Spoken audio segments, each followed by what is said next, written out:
오늘 성경 말씀을 보면 말씀을 순종하지 아니함으로 넘어지나니 그랬어요. 넘어지는 이유는 뭐냐? 말씀을 순종하지 않기 때문에 넘어진다. 그 말을 오늘 성경이 하고 있습니다. 그런데 오늘 베드로 사도가 편지를 했는데 이 편지 받는 대상은 예수 그리스도를 사모하고 신앙을 버리지 않게 위하여 본도와 갈라디아와 갑바도니아와 아세아와 비두니아에게 흩어지면서도 신앙생활을 하는 사람들이에요. 믿음이 좋은 사람들입니다. 그들에게 하는 편지예요. 그런데 그 편지 내용을 보면 모든 악독과 모든 기만과 또 외식과 시기와 모든 비방하는 말을 버리고 그랬습니다. 그럼 이런 분들이 그런 죄를 질 것 같지가 않잖아요. 그런데 왜 이런 얘기를 할까? 여러분, 우리가 한 번 발을 모욕했다고 할지라도 발은 자꾸 씻어야 되지 않습니까? 나갔다 오면 씻고 하잖아요. 한 번 씻어도 되는 게 아니라 살다가 보면 때 묻으면 또 씻고 그런다. 그런 것처럼 예수 믿는 사람도 한 번 회개한 후에 계속 육이 약해서 환경이 약해서 또 몰라서 연약해서 진 죄가 있단 말이에요. 자꾸 회개해야 되는 거야. 회개해야 되는 거야. 믿는 사람도 믿음에 실패할 수 있어요. 또 잘못 알아가지고 실패할 수 있어요. 그러니까 베드로 사도는 신앙생활 잘하는 그들을 향해서도 여러분 악독을 버리십시오. 기만을 버리십시오. 외식을 버리십시오. 비방하는 말을 하지 마세요. 그리고 갓난 아기처럼 신령한 조절을 사모하십시오. 여러분, 갓난 아기는 전 맛보고 먹지 않습니다. 어머니 품에 있으면서 그냥 먹는 거야. 그냥 먹는 거야. 하나님의 말씀을 들을 때에 갓난 아기처럼 신령한 젖을 사모하는 거예요. 예? 베드로는 그들을 향하여 하는 말이 여러분 하나님의 택함을 입은 사람입니다. 예수님은 보배로운 돌입니다. 예수 믿는 우리들도 예수님과 동지돼서 보배입니다. 여러분은 아주 귀한 사람입니다. 이렇게 얘기를 하죠. 그러면서 하는 말이 예수 그리스도로 말미암아 하나님이 기쁘게 받으실 신령한 제사를 드릴 거룩한 제사장이 될지니라. 그랬죠. 하나님이 기쁘게 받으실 제사를 드리는 제사장이 되라. 그런 얘기하죠. 여러분, 하나님 앞에 기도하면 그 기도가 응답될 수 있는 기도를 할 수 있는 거룩한 성도가 되라라는 그런 부탁이죠. 그러면서 그들에게 편지를 하면서 이사야서 28장 16절에 있는 말씀을 인용해 가지고 그들을 교훈하고 있습니다. 주 여호와께서 이같이 이르시되 보라, 내가 한 돌을 시온에 두어 기초를 삼았노니 곧 시험한 돌이요 귀하고 견고한 기초 돌이라. 그것을 믿는 이는 다 급하게 되지 아니하리로다. 다급하게 되지 않는다. 어려움을 당하지 않는다. 그 말을 합니다. 이것을 인용을 해가지고 이제 그들을 위로하고 있어요. 보라, 내가 택한 보배로운 모퉁이 돌을 시온에 두노니 그를 믿는 자는 부끄러움을 당하지 아니하리라. 그렇게 얘기를 합니다.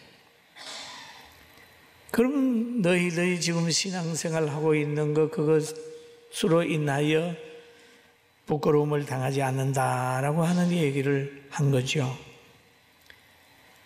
그리고 예수님은 믿는 사람에게는 보배입니다.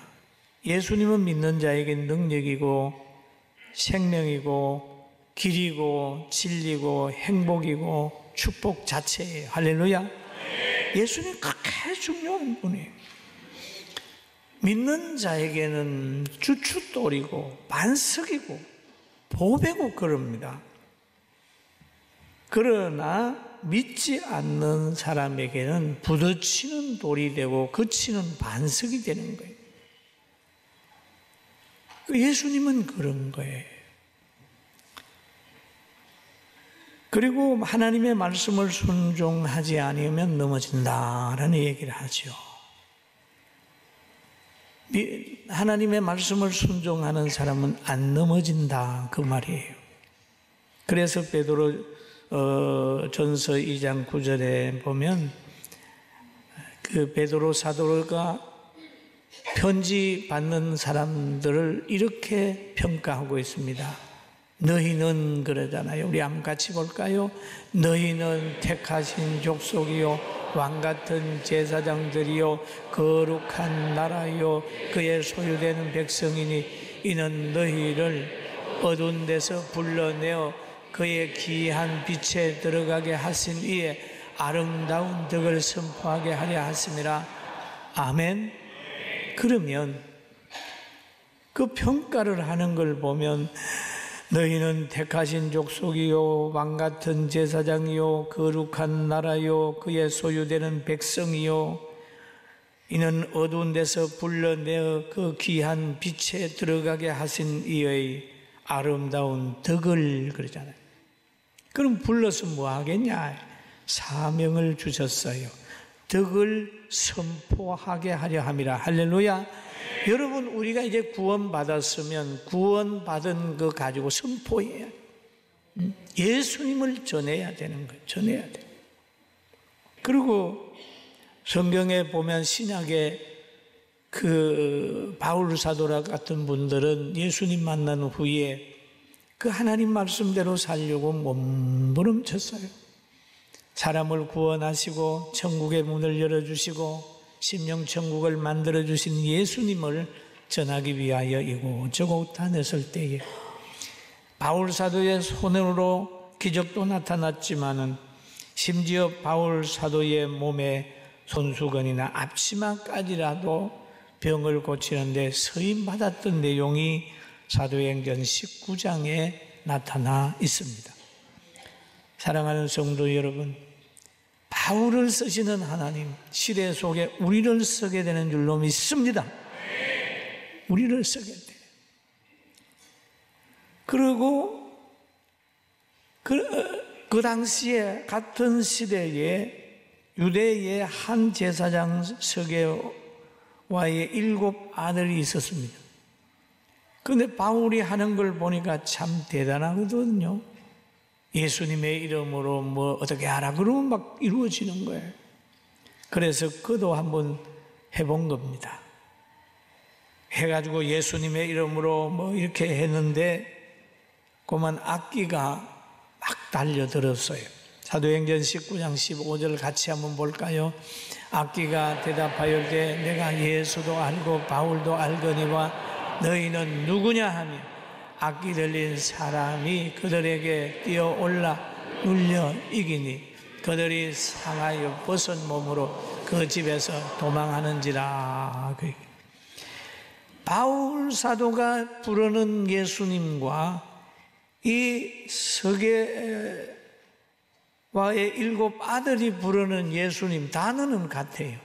그런데 이들에게는 예수님의 이름을 인용을 하니까 하는 말이 악기가 내가 예수도 알고 바울도 아는데 너는 누구냐? 너는 누구냐? 그러면 뛰어 오르니까 그만 상한 몸으로 막 도망을 갔어요. 왜 그럴까요? 그래서 늘 성경은 말하기를 성도들을 향하여 하는 말이 거룩한 제사장으로 그러면 거룩이라는 말이 붙어 있어요. 거룩한 성령 충만 보배로운 예수님에게 속하여 그런단 말이에요. 거룩해야 성령이 역사해야 그 기도가 응답이 되고 그 사람이 기도하면 역사가 나타나는 거지 그냥 지식으로만 알고 예수 이름 부르면 오히려 악기에게 망신당하는 거예요. 악기가 그러잖아요. 나도 예수도 알고 바울도 안다 그러지 않습니까? 불신자도 예수님 알아요. 그리고 교회도 압니다. 그러나 그들은 믿지 않기 때문에 어둠에 속해 있는 거죠. 여러분, 늘 통해서 하나님의 능력이 나타나게 되기를 주님의 이름으로 축원합니다. 그런데 여기에서 말하기를 그 모퉁이 돌, 보배로운 모퉁이 돌을 시온에 둔다 그래요. 시온에. 시온은 하나님의 집이지요. 오늘날 같으면 교회에 와서 하나님의 말씀을 듣고 예수님을 만나게 되고 또 신앙의 집을 잘 짓는 거예요. 시몬 베드로가 그렇게 고백하잖아요. 주는 그리스도시요 살아계신 하나님의 아들이라고 고백을 할 때에 예수님이 말씀하시잖아요. 너는 베드로라 반석 위에 교회를 세우리니 음부의 권세가 이기지 못한다. 그렇게 말합니다. 다 같은 신령한 음소로 마셨으니 이는 그들의 따르는 신령한 반석으로부터 마셨으며 이 반석은 곧 그리스도라 이 얘기를 하지 않습니까? 여러분 예수님 안에서 꼭 승리하게 되길 주의 이름으로 축원합니다. 그런데 불순종하는 사람은 불순종할 뿐만 아니라 순종하는 사람을 계속 대적해 옵니다. 대적해 옵니다. 여러분을 넘어뜨리기 위하여 실패시키기 위하여 우는 사자처럼 덤벼들어 사탕을 가지고 오고 권력을 가지고 오고 물질을 가지고 와서 신앙을 넘어지게 하려고 그렇게 합니다. 제가 책을 읽다가 보니까 우리나라 한국교회 기독교가 일본 사람들의 일본에서 법이 하나 통과되는데 한국에 있는 모든 기독교인들을 다 신사에 절하도록 만들어라. 특별법이 만들어요. 그래서 그 정책을 우리 대한민국에도 펴는 겁니다. 그래서 1938년 9월 9일 저녁 8시에 이제 초장로교회 총회가 있어요. 총회. 그래가지고 총대가 223명이고 인데 그 중에 목사가 99명, 장로가 89명, 선교사가 35명, 평양 서문박 교회에서 총회를 하는 거예요. 이럴 때에 신사 참배하는 것은 국민의례다. 모든 국민이면 다 해야 된다. 이거는 우상숭배가 아니다. 라고 하는 것이 거기에서 결정이 됩니다. 여러분 보면 교회가 스스로 한 것처럼 보여집니다만은 그날 파송된 일본 경찰이 97명입니다. 무장 경찰이 97명이 들어앉아요. 그러니 누가 거기에서 안 이용할 수 있겠어요? 여러분 우리는 그 때에 보면은 여인들, 여학생들, 여청년들은 끌려가서 바로 위안부로 그들이 쓰고 남자들 데려가서 전쟁 물자 나르는 사람으로 쓰고 그 한국에서 나라를 위해서 기도하고 독립을 위해 기도하는 목회자들을 장로들, 성도들을 총칼로 짓눌러서 고개를 숙이게 만든 그런데 이 역사를 모르는 사람들은 보면은 꼭 한국 교회가 스스로 신사참배를 한 것으로 해서 자꾸 교회를 우습게 생각을 하는 거예요. 거기에 주기철 목사님 같은 분은 생명을 내걸고 끝까지 지킨 사람이에요. 여러분 모르는 사람들이 한국교회 신사참배했다고 손가락질 하거든. 저 군대 끌려가가지고 군인 위안부 했던 할머니들 보고 회개하라고 그럴 사람 있냐? 거기에 끌려가서 전쟁 물자 날라주고 돌아온 그런 사람들 보고 회개하라 그럴 수 있냐? 머리 꼭지를 눌려가지고 한 피해를 본 그들 보고 정죄하고 회개하라 건다고 하면 그거 역시도 생각해 봐야 됩니다. 그러나 교회는 생명을 걸고 지키지 못했기 때문에 회개는 해야 됩니다. 할렐루야. 나라가 지켜주지 못하니까 모든 사람들이 그런 어려움을 당하는 거예요. 여러분은 시대를 보는 눈을 바르게 가지게 되길 주의 이름으로 축원합니다. 구약에 보면 다니엘이 그 다윗 같은 분은 나단 선지자의 말을 들었고 회개했어요. 헤롯 같은 사람은 자기의 죄를 지적하는 세례 요한을 마음에 안 든다고 고만 감옥에 가두고 자기 생일날 한 여아의 춤값으로 요구를 하니까 세례 요한의 머리를 잘라가지고 소반에 담아서 준 일이 있습니다. 그리고 그러잖아요. 하나님은 빛이시라 그에게는 어둠이 조금도 없으시니라 그랬죠. 택하신 족속이요 하나님이 택한 천국의 백성 왕같은 제사장이요 거룩한 나라요 그의 소유된 백성입니다. 그렇잖아요. 얼마나 귀한 겁니까? 그리고 하나님께서 또 구원시켜 준 다음에 사명도 하나 주셨는데 그 아름다운 덕을 선포하게 했다. 그렇게 말씀하고 있습니다. 구원받은 사람에게는 구원받은 축복도 있지만은 구원받은 그것 때문에 때로는 고난도 당한다. 너희가 은혜 받았을 뿐만 아니라 그를 위해서 고난도 함께 당한다. 그렇게 말씀했잖아요.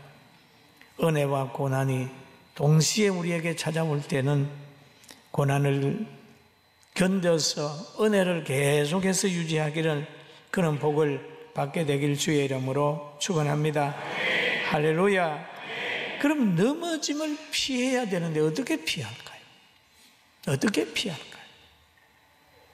하나님은 든든하게 서기를 원하잖아요. 넘어지지 마라. 여러분 다 넘어지는 거 원치 않지요? 어떻게 넘어지지 않으려면 완전한 변함이 없는 기초에 집을 지면 안 넘어져요. 인생을 거기에 세우는 거예요. 그 다음에 흔들리지 않고 하는 그것을 강하게 잡으면 안 넘어져요. 비가 오고 창수가 나고 바람이 불어도 그 안 넘어지는 집은 안반 위에 지었죠. 그 다음에 안 넘어지려고 하면 나무도 부러지는 나무, 쪄지는 가지에 붙들으면 그냥 넘어져요. 그러나 안 부러지는 걸 강하게 붙드는 거예요. 그럼 개인이 안 넘어지려면 어떻게 해야 됩니까? 부활의 신앙을 가지면 안 넘어져요. 할렐루야. 부활의 신앙.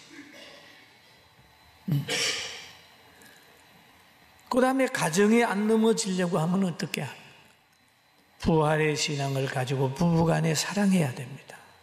남편은 아내를 사랑하되 그리스도께서 교회를 사랑하는 것처럼 사랑하고 흉음을 듣고 자기같이 사랑하는 거예요. 그리고 아내는 남편을 존중하고 교회가 그리스도를 존중하는 거 존중하는 거예요. 얼마나 귀해요. 부부간에 누가 여기에서 그리스도와 교회 관계를 끊어놓을 수 없듯이 부부간에 그런 사랑하는데 누가 끊어놓을 수 있겠어요? 어려우면 서로 기도하는데, 기도하게 되면 성령이 역사하게 되면 그 사랑은 에로스나 다른 사랑이 아니라 아가페 사랑인데, 약한 그때에 그 사랑이 생겨나가지고 다 돌보는데 왜 깨지겠습니까? 그리고 안 넘어지려면, 회사가 안 넘어지려면 어떻게 하겠어요? 경제가 안 넘어져야 되잖아요. 데살로니가후서 3장 10절을 같이 한번 읽어볼까요? 시작. 우리가 알거니와 함께 있을 때에도 너희에게 명하길 누구든지 일하기 싫어하거든 먹지도 말게 하라 하였나니. 일하기 싫어하거든 뭐 하지도 마라? 먹지도 말게. 일하는 게 너무 귀합니다.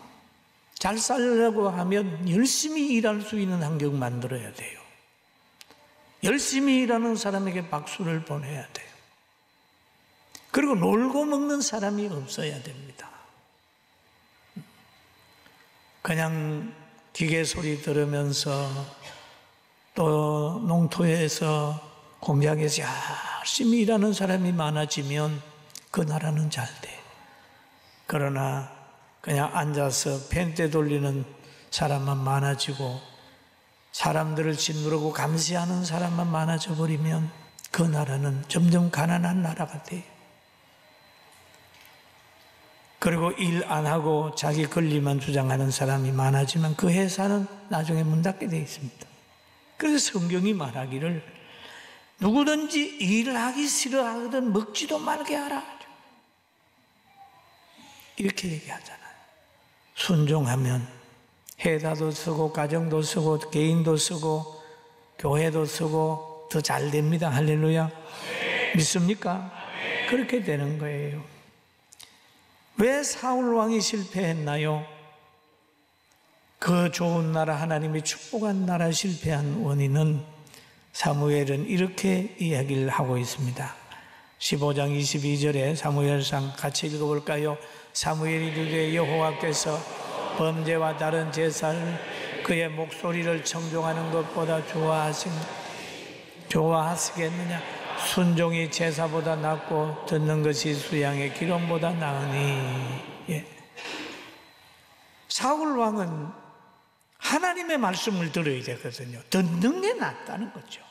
자기 이성적인 판단이라든지 하나님이 멸하라고 하는 거 살려가지고 제사할 목적으로 했다고 하지만은 그거보다 하나님은 순종하는 걸 원하고 있다 그럽니다.